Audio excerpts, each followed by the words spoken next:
associate pastor at Resurrection Church, and this is Pastor Russ, senior pastor of Resurrection Church. And here's what we're hoping to do with these leadership podcasts. We're hoping to extend the leadership development that we have an opportunity to do with our staff and just make it a public resource. And I mean, I think the hope is that we were kind of looking at, how much time we spend in leadership development.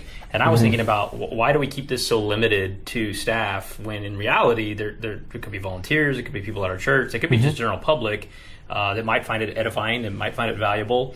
We're not charging for it anyways. Yeah, I mean, and on top of that, honestly, this is an effective way. You got multiple campuses of a church now, so getting everybody together is very difficult. So, I mean, just as a practical tool within our staff, we are hoping that this is going to be a benefit to getting more consistent leadership conversations started in our departments at the church. So. Well, we tried something similar with staff earlier in the year where we realized that if we just did like a staff development and then because of the size of the staff, people were gone or traveling on mission trips, they would just miss out on big chunks of development. Yeah. And obviously that wasn't working out real well. Yeah, I mean, you have a staff member that misses a staff meeting, you're looking at 2 months before they're getting back into the conversation around leadership. And to be honest with you, I mean, if we're not putting tools or sharpening tools in the leadership toolbox, then we're putting ourselves in a deficit and don't have time for that. Well, here's another hope of mine when I was really thinking about leadership development on video or on podcast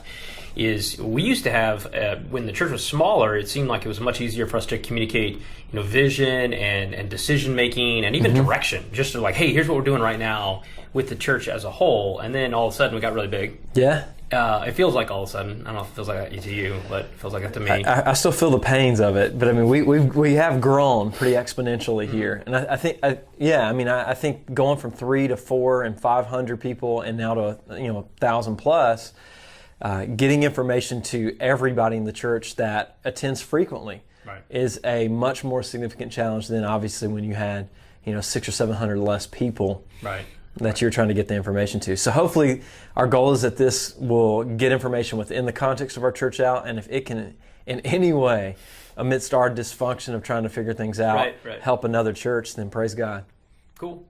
Well, with that said then, we're going to start Leadership Podcast number 1. Yeah. Hopefully in a long line of leadership podcasts maybe in the years to come.